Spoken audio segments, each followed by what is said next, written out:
This podcast is for educational and entertainment purposes only. Nothing stated on it, either by its hosts or any guests, is to be construed as psychological, medical, or legal advice.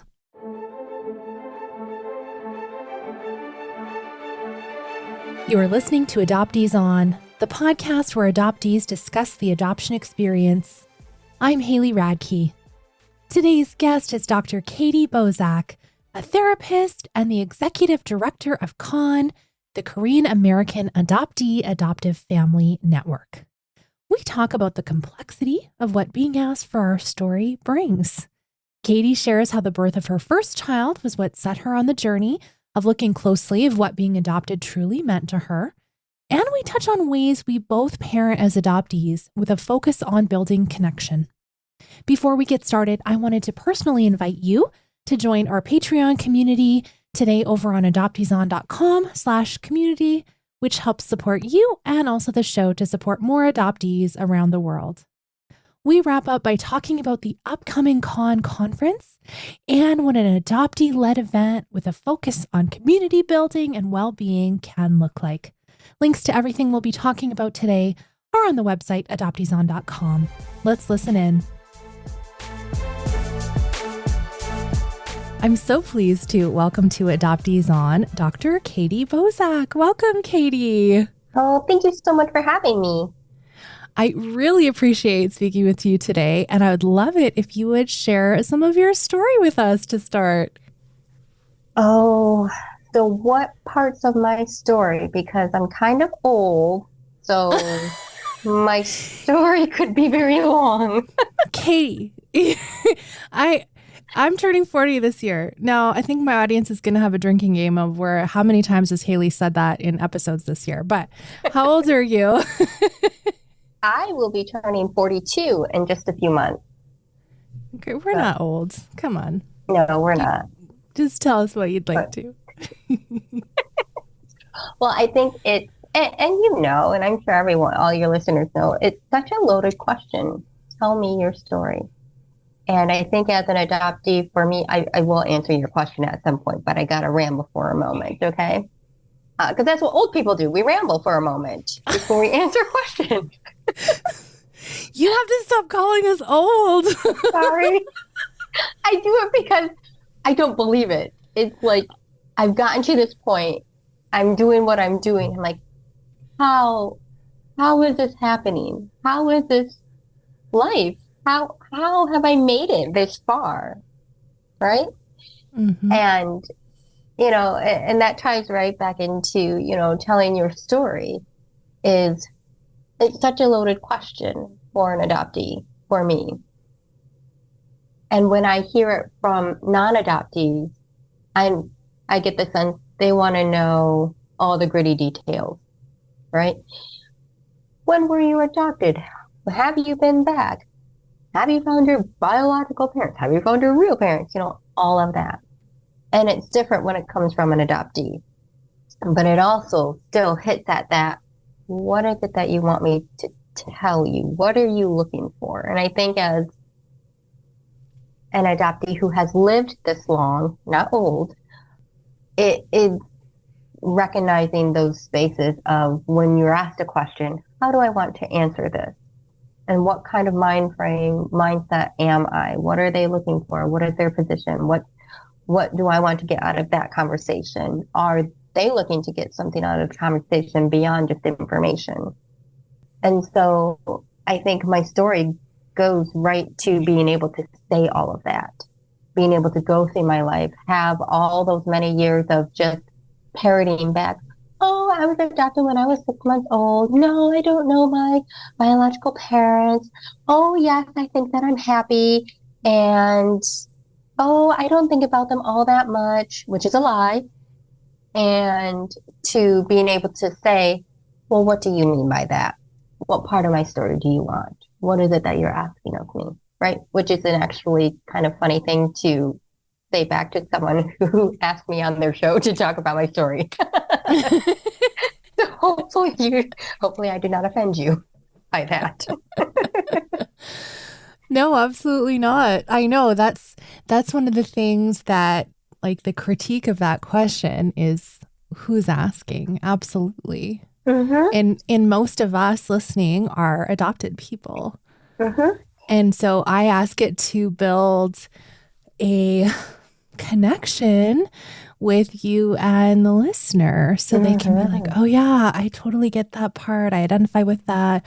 That's not my experience, Mm-hmm. but I feel that part. And so it's building up this beautiful connection versus the exploitative nature of like wanting the tea from Mm-hmm. someone who doesn't get it.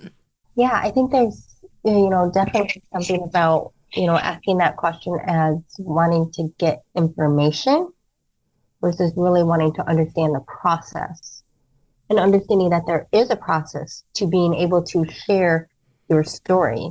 Our stories are not linear. I think there is a lot of going through parts of your life and then looking back on it, making sense of it from a different perspective, weaving that into how you see yourself on that current day, moving forward, and then doing that process again. And I think that's where, when anyone asks, what is your story? Tell me about your story. I think more of how have I gotten to this place of understanding my story is my story and no one else's. And that my story is from my perspective and what goes into that perspective. And that is experiences and information and life in general. So, Is this a good point to point out that you're a therapist? yes, because therapists never actually answer a question. We always have to be very reflective. Yes, What do you mean by that, Haley? exactly. As soon as you asked, I was like, oh no, this is such a therapist response.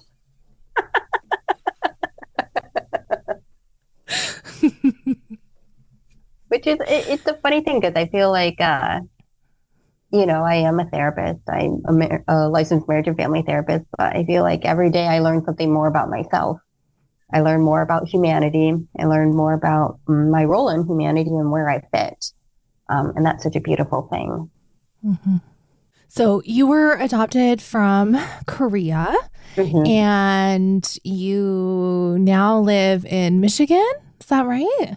Yes. So I was adopted at 6 months and to my parents who are from Grand Rapids, Michigan. And then I've stayed there the rest of my life. My husband and I have our 3 kids, and we all still live there. And what drew you to becoming a therapist? Oh, this is a funny question it's a funny answer. So I did my undergrad in psychology, and I knew I wanted to go into psychology when I was in high school. I was one of those weird kids who knew exactly what she wanted to do and then went and did it and never changed. So I knew in high school I wanted to go into psychology. I think that's the only thing that changed. I did not become a psychologist, but I wanted to have my own private practice and I wanted to do everything on my own terms. I'm doing that. So in undergrad, when I was looking at graduate schools and looking at, what programs and what I wanted to do, what I wanted to study, the question of, I really wanted to understand, why do some couples stay together and why do some divorce? And so I literally typed it into Google, marriage therapy or couple therapy. I don't even know what. And the program at Michigan State University popped up. I had a meeting with the program director. I applied and got my master's and doctorate from there. So I'm a marriage and family therapist because I Googled it, because I did not know there was such a thing. And it's a whole different way of looking at people and relationships. And it fits my worldview more than what I thought. And so who do you primarily see in your private practice? I see everyone. So I see individuals, teens, individual adults, couples, families, sometimes kids. It really runs the gamut. And that's because my training is in systems and communication, so I'm able to see individuals and more than one person in the room, not just couples. And then what percentage would you say, if you want to, are people coming to see you that are connected to adoption in some way? I'm terrible at percentages. So, and the funny thing is, Haley, is it goes up and down. So there will be a time where I have a lot of people in my office dealing with some of the same things or similar situations. And then other times, like it'll switch. Sometimes I'll have a lot of families in. Sometimes I'll have a lot of teens in. Sometimes I have a lot of couples in. And it's interesting. I haven't figured out that wave yet. So I would say right now, I would say 50% of my client load right now is an adoptee or someone connected to the adoptee adoption constellation. And that's been actually pretty consistent over the past few years. I don't know how to explain it, but I always feel like, okay, when I get those waves of people or clients coming in, that it's more than just a few, I always look at myself and say, okay, what is it that I need to work on? What is it that I need to learn? And so it's interesting that over the past, probably decade, I've had more and more adoptees come into my office and doing that work. Well, I always wonder that about the adoptees who are therapists that come on the show, how you balance your own self-care and work and not bring that into, in an unhealthy way, bring that into the counseling room.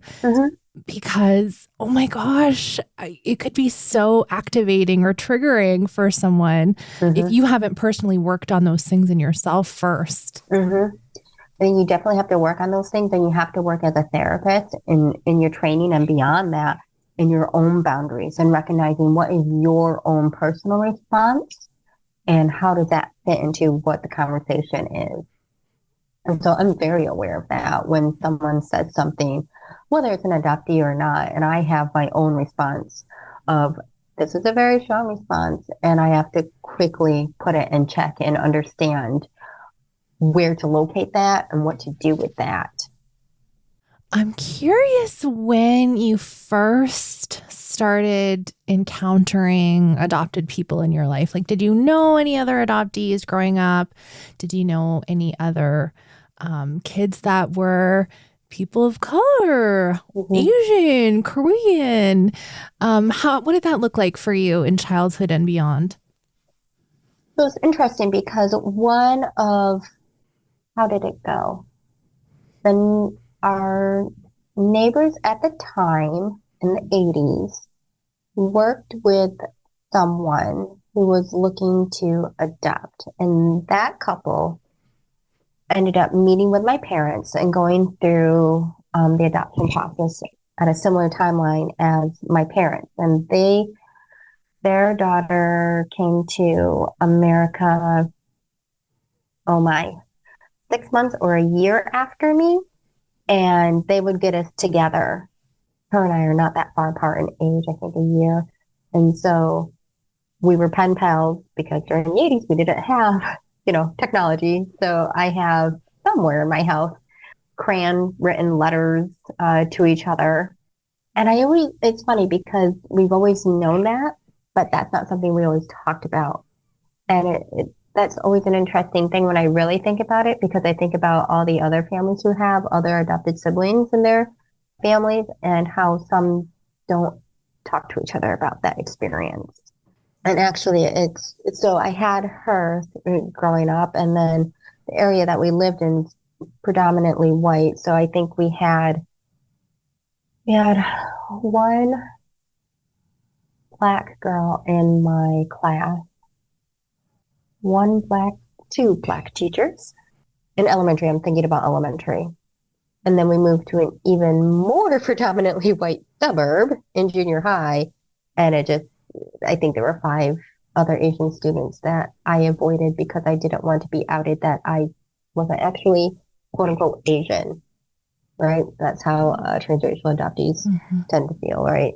Is I'm not actually truly Asian. So there was that part. I do have, so in my family, there's me and then my parents ended up having two biological kids. And my youngest brother is also adopted from Korea. But him and I never, ever have talked about being adopted or Korea growing up. I think maybe a tiny bit as adults, but not really. That's a whole other ball of wax. Oh, I see the wheels turning. Well, I mean, thinking of what you do, I do find that interesting, Mm-hmm. So, Yeah, it's one of those things that, as a therapist, I can spot in all the others. I know it's jacked up, but in my own family, it's also like, okay. I'm also very aware of how much emotional energy I give to others and when it is going to be beneficial and when it is not. And that's just something that happens in families sometimes where for myself, I have to draw certain boundaries. yeah, I think there's this piece of safety that we've been talking about lately as we, critique the phrase out of the fog and we learn more about the adoptee consciousness model and are thinking of adoptees who never critique adoption, are happy they were adopted, think everything is the best. And the amount of mental capacity it takes to start looking at your adoption critically. And that can really upset a family dynamic, So I think lots of people are really weighing carefully which kinds of conversations to have. So 100%. I think weighing and then I think there's weighing and then there's trying and seeing the kind of response and then also where you are just in your own point of life as well. How much more to push, how much more growth you as a person need, all sorts of things. Okay, so I mentioned this to you before we got on. I may have read part of your dissertation. Yeah. Okay, so.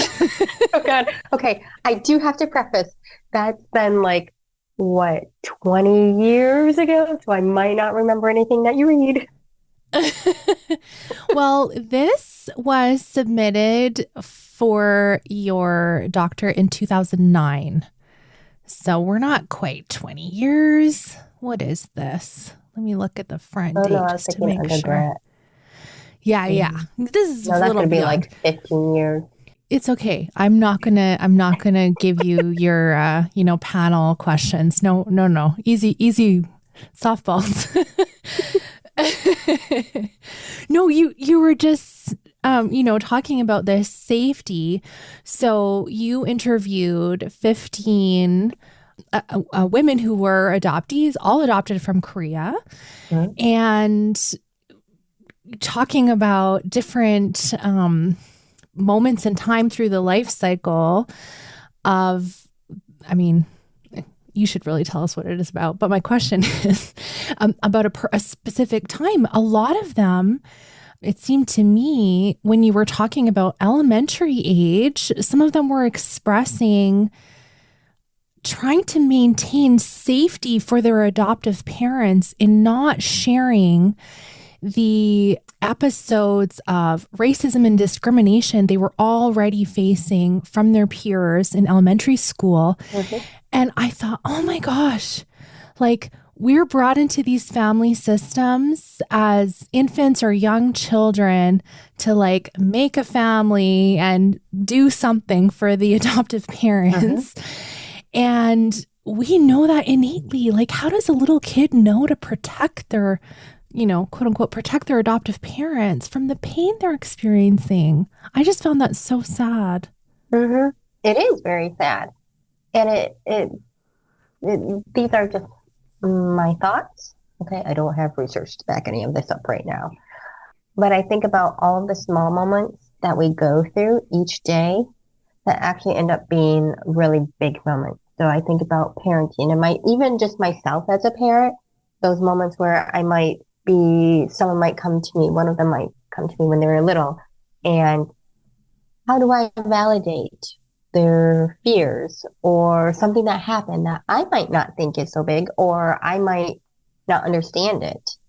And how do I validate that? How do I know that they're listened to, right?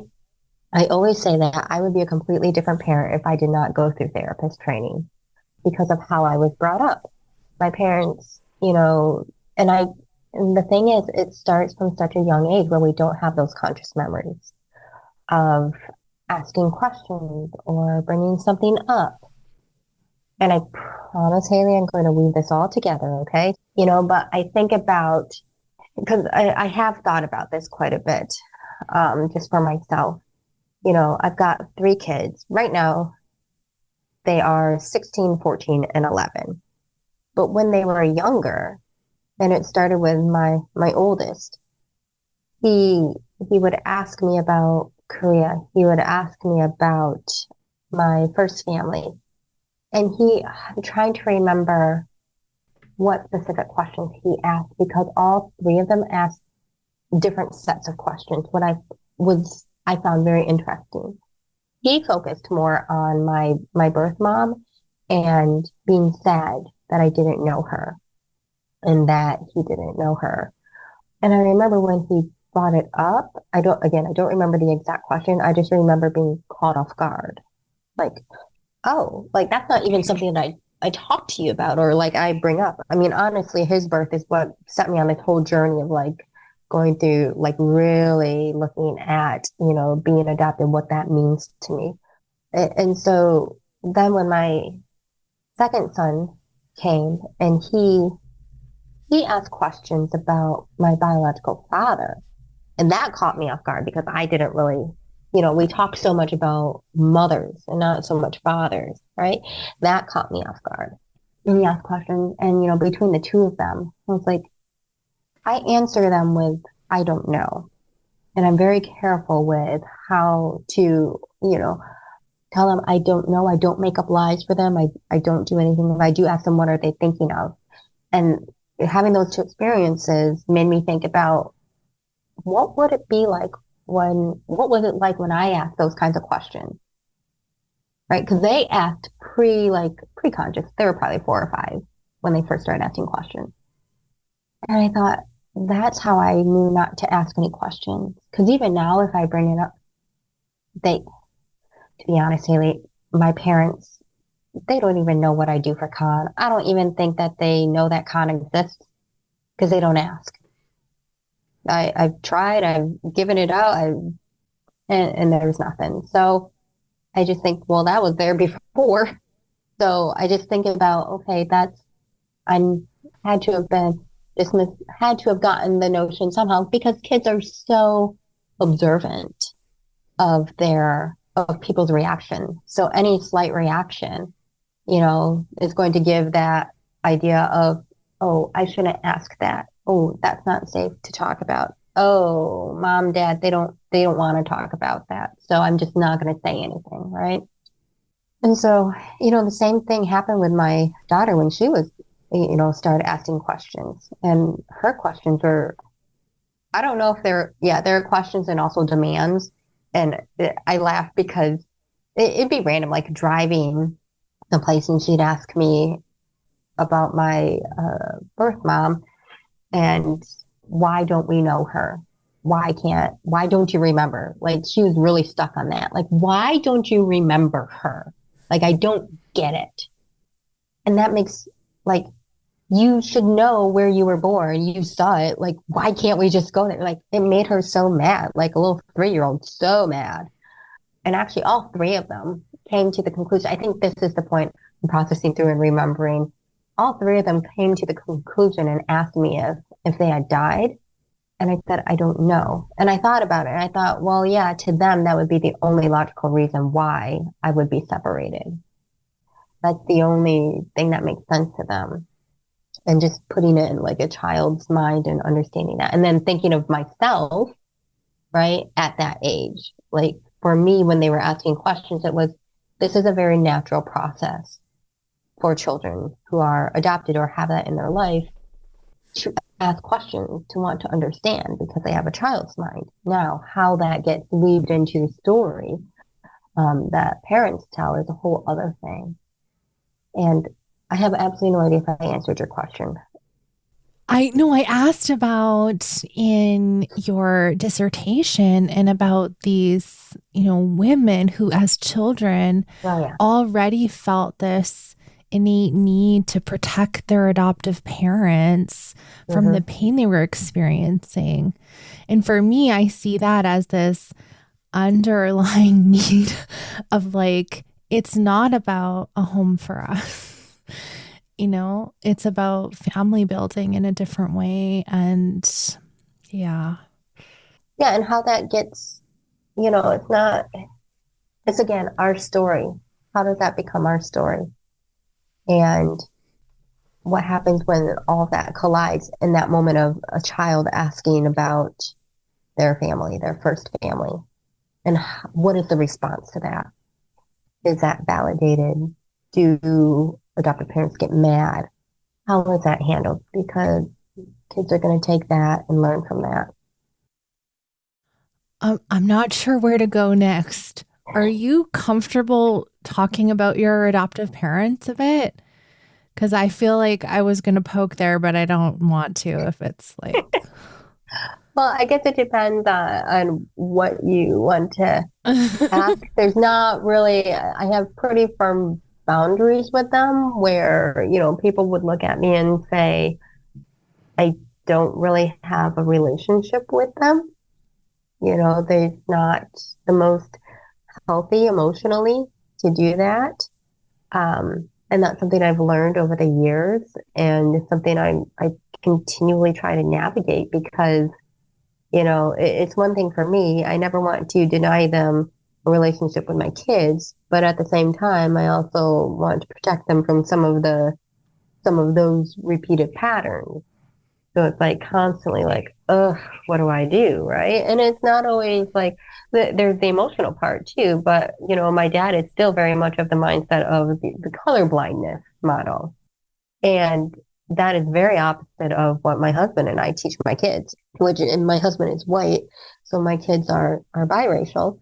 And we have those difficult talks. We're very honest about that. And that is not something that my parents do at all. So that is also, that's been tricky over the years because I feel like I put a lot of responsibility on my kids when like my dad will gloss over something or say something more on the racist lines or just not knowing, just being ignorant. And they are much more aware and have those conversations. So Thank you for your candor in that. yeah. Yeah, I was, going to express some form of, me included. A lot of us are estranged from our adoptive parents Mm-hmm. because for whatever reason, the more boundaries that we've put up, they're not respected, Mm-hmm. or we just don't have the capacity to sort of do this anymore. And, we're just trying to maintain some sort of personal safety and And frankly sanity, because it's a heavy weight to carry everyone else's expectations when we're just trying to figure out who am I?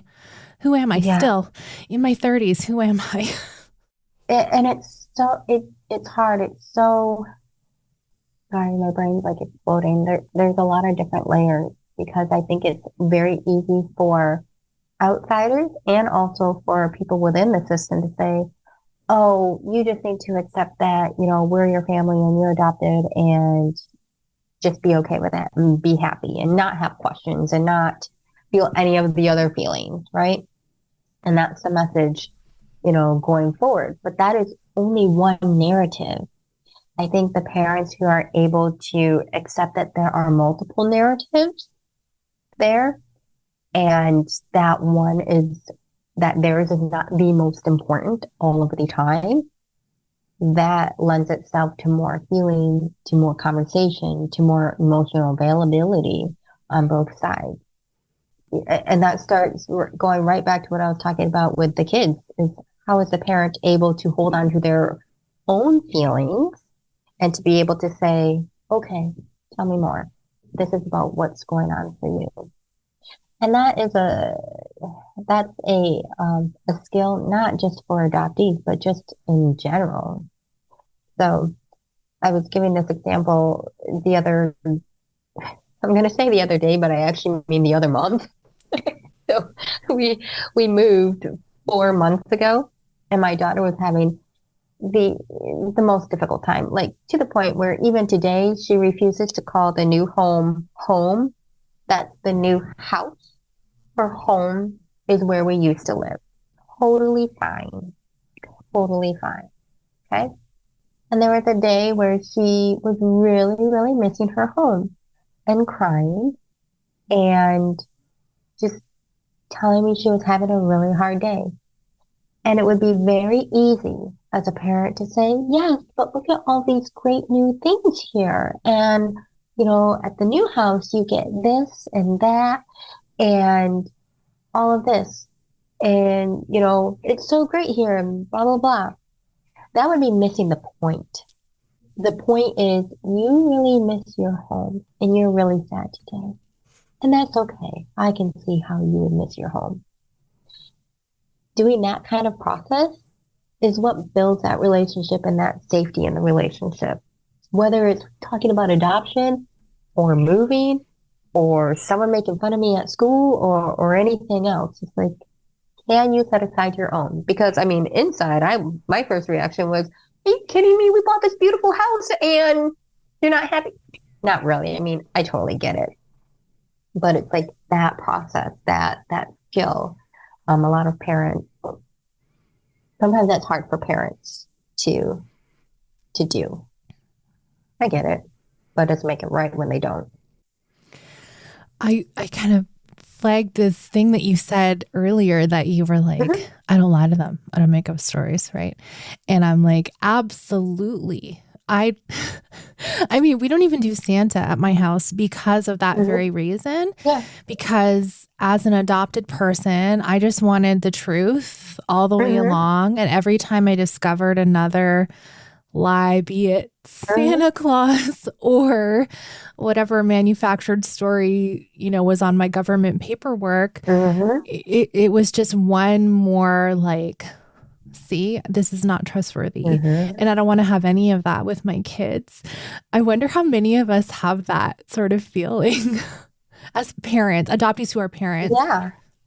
Oh, I'm sure. And that's the thing is like it manifests in so many different ways is our experiences as kids and like what is so important, why it's so important to us.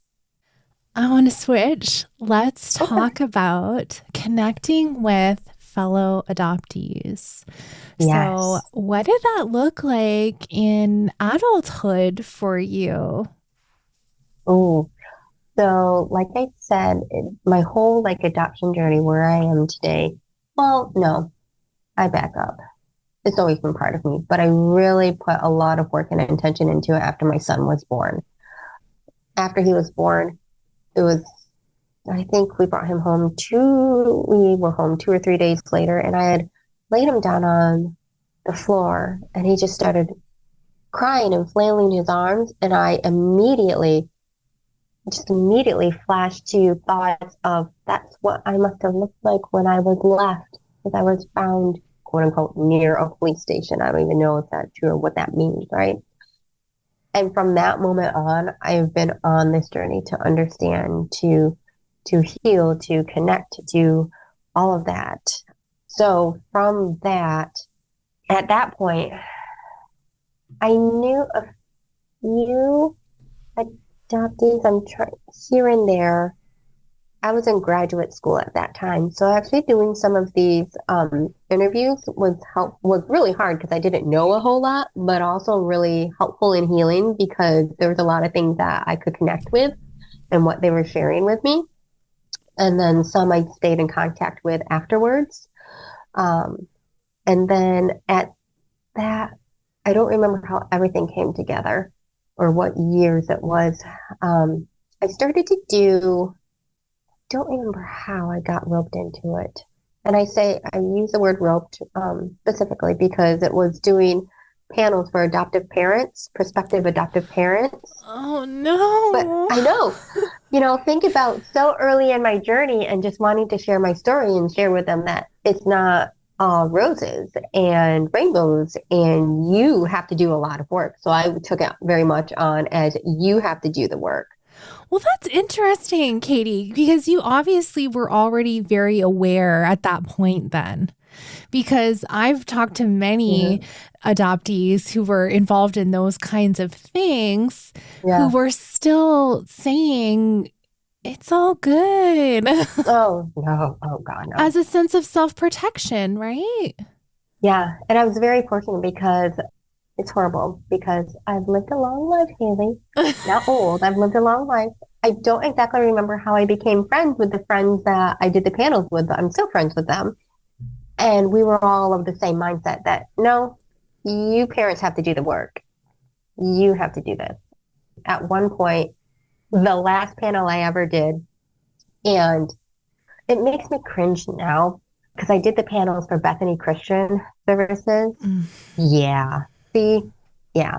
Cringy. The last panel we did was at a big, like, company-wide luncheon. And I told them all that they are a business. And the sooner you understand that you are a business and you are in the business of selling children, you will do your jobs better. There were crickets, and I was never invited back. And I am okay with that. There's somebody in their car being like, good for you, Katie. They're like,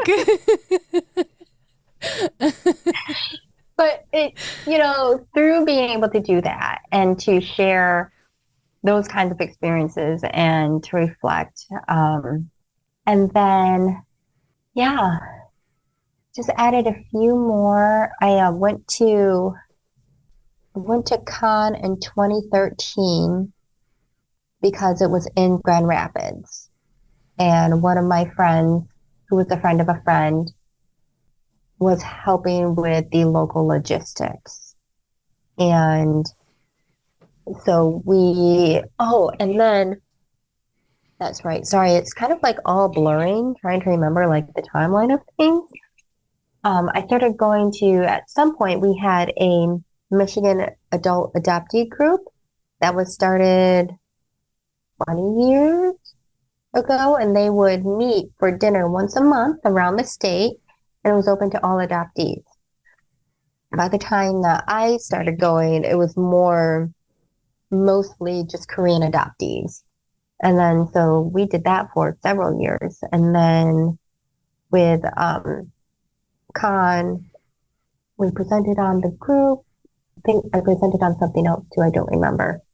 So it's been like all these like different opportunities here and there that have come along, right? That I've taken and just expanded my people. I don't know what else to say. I don't want to say network because that sounds like I'm using them, but like my people, my tribe. Even doing my dissertation, like I just think about the people that I still in contact through that, but also just how new it was then. For like I didn't have a chairperson. I had a chairperson who had done some work in domestic adoption, but not transracial adoption. And so even like thinking back then, like, oh, where we are today with information, with research, with understanding, it's so different. I mean, I just think about how things have exploded in the last, 5 to 10 years of accessibility and connectivity for the adoptee community in particular has been really amazing. Good and bad. Yeah, as with everything with technology. And I think what I think about now with that is how do we ground ourselves and where we came from and all the work that's already been done and continue to move forward. Meaning before the internet, before phones, before TikTok, before Instagram, before all of that, adoptees were already gathering. We're already having these conversations. They were starting to do research, starting to use our voices, starting to do all of this foundational groundwork. And so sometimes when I see some of these, I call them like adoptee influencers out there who are like talking and reflecting about their stories, I want to just send them a list of all of the resources that, okay, this is not a new conversation. Like, I'm so glad that you're realizing this, but I want you to ground it now in like what has come before you so that we can collectively move together to the next phase of whatever that may look like together, how we connect, how we talk, what are the conversations now? Because it's not just our own experience as adoptees. What does that look like for our children? What does that look like when we become grandparents?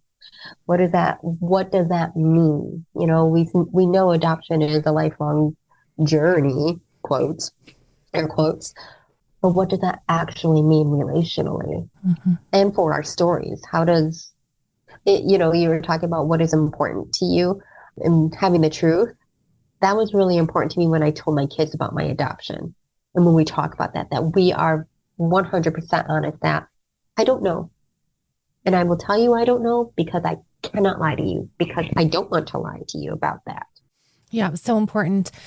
I absolutely agree about honoring the critical adoption advocates who have done all the work for us to kind of join in with them along the way. I mean, absolutely. I want to talk about KAAN now. So in 2018, you became the executive director, and you said the first time you went was in 2013. Yep. So do you want to talk about what does KAAN stand for? How did you become the executive director? Why is it important to you? I'd love to hear all about it. Yeah, so 2013 is when I first went in Grand Rapids, and then I went back in 2016. They were in Pennsylvania, Pittsburgh, and I presented on 2 panels. And then in 2018, well, let me back up. So locally, there was a group, West Michigan Asian American Association, and there was an adoptee who my husband has been friends with for years and years, and he kept telling me that I should be on the board. So I got on the board. That was a huge thing, to be around all these like quote unquote real Asians. And the executive director, when she found out I was an adoptee, she had someone who had just moved into the area and who had reached out to her, wanted to be involved. And that is Kimberly McKee. Oh, See? I got disrupting kinship. It's over here, right there. Oh yeah, everyone knows Kim. And so her and I, we like to joke because the executive director of WMAAA set us up on our first friend date. And so we've been friends ever since. And she was very heavily involved. She was the assistant director of KAAN before. So in 2017, she had reached out and let me know that they were looking for a new executive director. And I said, oh, wow. Like, I can't believe Stacey's stepping down, just kind of that conversation. And then a little bit later, it was, Katie, you should think about applying to be the executive director. Oh, Kim, I don't have enough time. Like, no, that's too much. Too much. I don't think I would be good at that, all of that stuff. And then it was again, Katie, think about applying. All right, well, I'm sure there's going to be lots of people, and I highly doubt that I would get it. Like, sure, I'll apply. And lo and behold, they wanted to have an interview, and I said, okay, I will do this, not knowing exactly what it would all entail. But I think that is with anything that we do, we don't know exactly what we're getting ourselves into. And so that was 2018, officially started the September 2018 and had our first my first in-person running a conference in 2019. And then in 2020, obviously we had to shut it down and we pivoted and did an online event. And then again in 2021, did a virtual conference online. And then last year was our first return to in-person conference. And I think I'm not sure I can put into words what it means to me, because honestly, at first, when I took it, it was, okay, yes, KAAN needs a new executive director. I can do that. That's typically how my brain works. Like, if there's a need to be filled, then okay, I'll jump in. What needs to be done? I can do this. But being in this, I hold it very, it is a privilege. I'm going to divert for a second, and then I promise I'm going to come back. Okay. So I think about what I do as a therapist as a privilege. I hold it very sacred because I am seeing people at their worst, at their breaking points, when they are struggling the most. I hold that I hold my responsibility to hear that, to be present with them during that, as a privilege, as a responsibility. I do not take that lightly. I do not think of it as a job. I don't think of it as a career. I don't know what to place it as, right? But that's how I also think about KAAN. And the more that I am in it, the more that I am talk to people and hear people and their stories of how KAAN has impacted them. That's how I think about it. It's more than a job. It's more than something that I do. I don't think I have a word to describe that.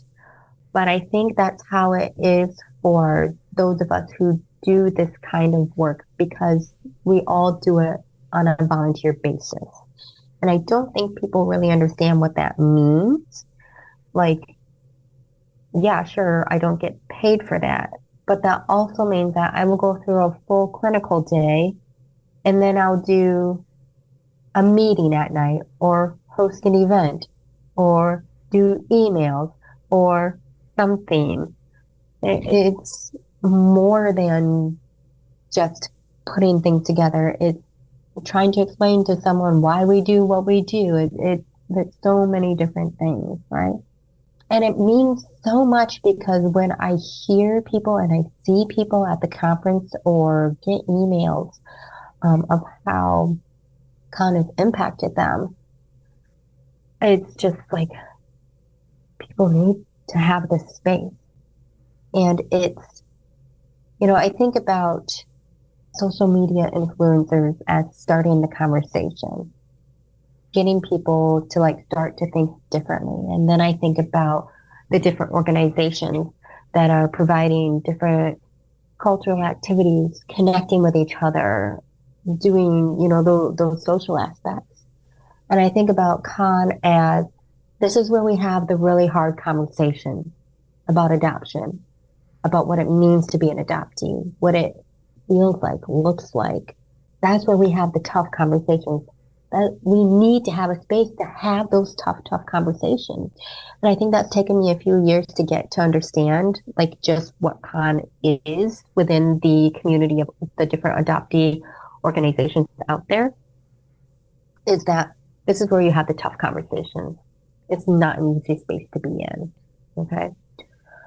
And that, to me, again, that's where I think about how I view therapy, and also this is where people are coming and really being vulnerable, because they're not having these kinds of conversations every single day. That's too draining. I mean, that's what therapists do, right?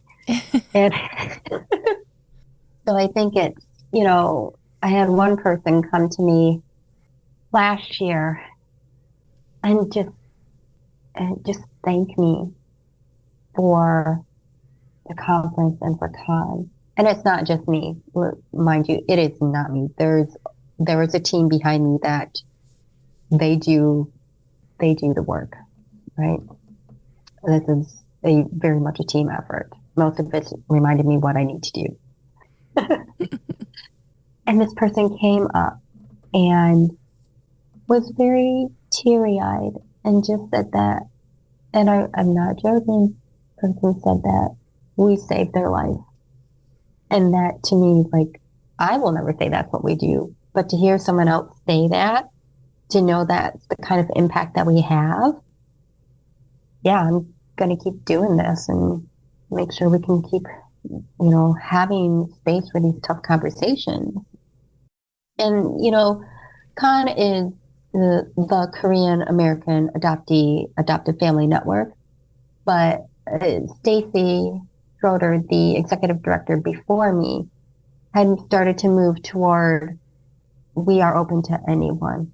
You do not have to be just Korean to come. So we have domestic adoptees from other countries, anyone who is an adoptee who needs this kind of space is welcome and embraced, not just welcomed. I love seeing an organization that leads from the adoptee perspective. Mm-hmm. Adoptees are the experts, most of the speakers. And, what you've heard from Katie in this like progression that you've talked about, the history to having these hard conversations about whatever it is, parenting, mental health, passing on what your ethnic identity looks like to now your own biological children as an adopted person. Like these are the topics that are getting covered at your conference. And I feel like your event, I've watched it through the years. I've never been able to attend. I was invited, but, I had a really terrible conference experience, not at yours, at another event. Whew, I'm not going to dredge that all up, but it was not good. And so I kind of like swore off the conference experience for myself, for my own mental health for a while as a presenter. But I've been attending virtual adoption conferences because I like to stay up to date with things. I'm always looking for new guests, you know how it is. And it doesn't matter which event I've gone to, there's always so much like how to adopt and, adoptive parents leading things and saying, oh, we need to be listening to adoptee voices, but they're still the ones presenting or whatever, right? And I'm just like, but wait, like, then step aside, ma'am. So I've really appreciated that. And another thing that you won't know this piece either, but I remember after having that horrific conference experience a number of years ago, I was talking to a fellow adoptee and I was like, oh my gosh, these conferences have got to get it together. Like, what is happening? Like, where is the safety? We're talking about triggering topics and like, what's going on here? And she was like, the KAAN policy is really clear. So you have all of these safety things built into your conference policy about expectations from both presenters and attendees. And I remember looking at that and thinking like, wow, like they're really taking care of the safety of everyone. So I really appreciate that too, because we're talking about those really in-depth things. So do you want to speak to that a little bit? Because I know that I probably have scared a few people from going to conferences since I shared that experience a few years ago, which was as a presenter. I had someone in the session give a verbal attack, which was not great. So just for context. Oh, that's very concerning. And I'm very sorry about that. And I'm sorry no one stood up for you. It was another presenter. That was the person that was, yeah. Like presenting with you? No. That's interesting because, like you said, we have lots of safeties and we have a lot of expectations for how people will conduct themselves. And we did have 2 incidents last year, unfortunately, where people were escorted out, where the participants said, no, you do not, this is not your space. You need to leave. And they were escorted out because it needs to be safe for everyone. Mm-hmm. And if you are not listening to others, then it's not tolerated at all. And we do have, and that's why I'm so sorry that no one stuck up for you and said, this is not right. This is not how it's supposed to be. There, there were people in the room that later have expressed to me, like we were all in freeze mode because it was just so outrageous. Like it was just like, like a group paralysis, you know. There's no hard feelings on anyone that didn't like stand up because it was really kind of a shocking sort of thing. Yeah. And I think there's definitely a difference between being adoptee-led, adoptee-centered organization, doing a conference for adoptees versus doing a conference on adoption. I think those are two very different things, right? We are not an adoption conference. We are a conference for adoptees. That is what we are, and that is what we are about. We do allow non-adoptees into certain spaces, not all, because there is value in being able to listen and to learn. But like you said, we do have strong policies and expectations that if people are not being respected, you will not be allowed in that space. We have, you know, and this is something that Stacy had put in place years ago, was adoptee only sessions. So it's a safe space for all adoptees to be able to talk about whatever is going on in the session. One of the policies, even with our technology now and our ability to record and to do, you know, like live streaming and things like that, what I stand behind is we will not record anything. We do not record our sessions. We do not record our virtual events or anything, because I want to protect that safety that people feel, that nothing is going to be used without their consent, that it's not just out there.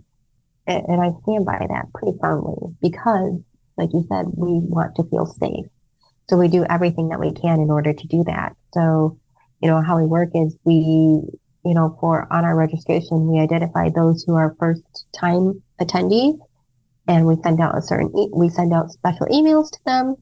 We started this last year because we were in person again for the first time last year, have a virtual meet and greet with first timers to explain this is what you can expect.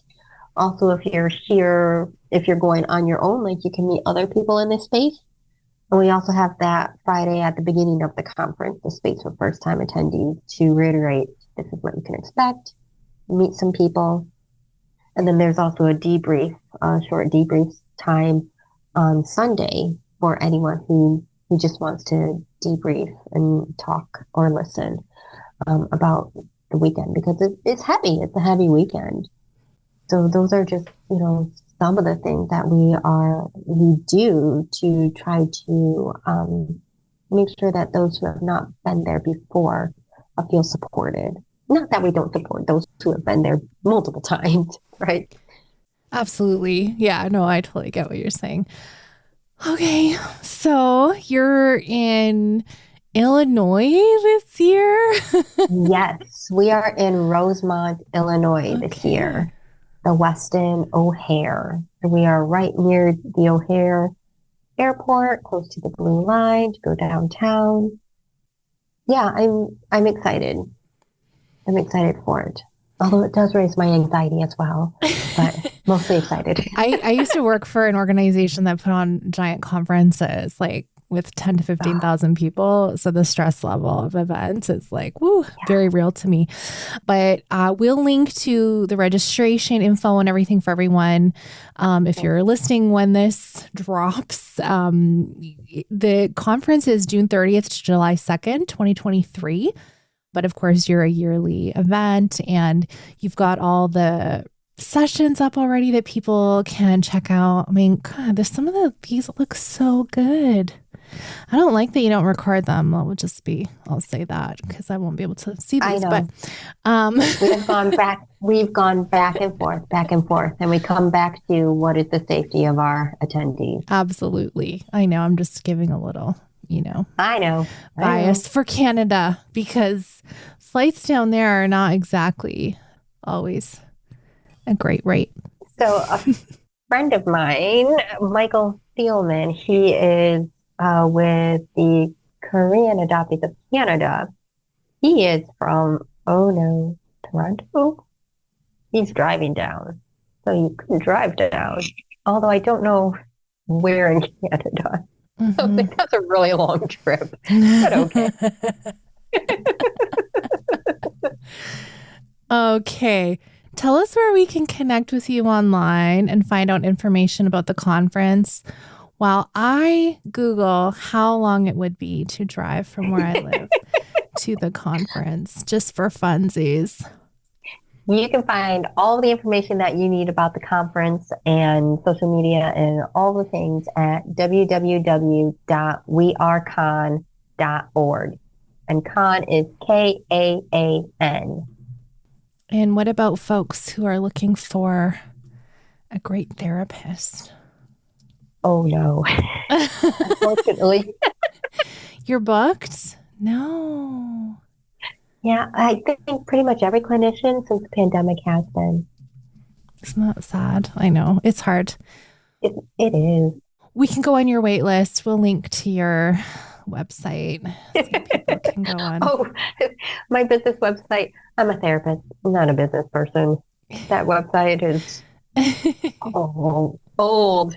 It's old, Haley. All right. Well, if you ever feel like flying up to Edmonton and driving down with me to Rosemont, Illinois, it will take you 25 hours without stops. Oh. So it's not really quite in the cards for me. Maybe not this year. We can connive and figure it out for next year. Maybe a big RV if you get enough people who want to come next year. We're still in Rosemont next year. You can have an RV trip. Okay. Sounds good. Well, we wanted to talk about KAAN as our recommended resource for you all today. And so I hope that if that sounds interesting to you, if you're looking to connect with fellow adoptees in an adoptee-led space, this is a great choice. Thank you so much, Katie, for talking with me today. Thank you. I really appreciate you having me on and for listening to my story.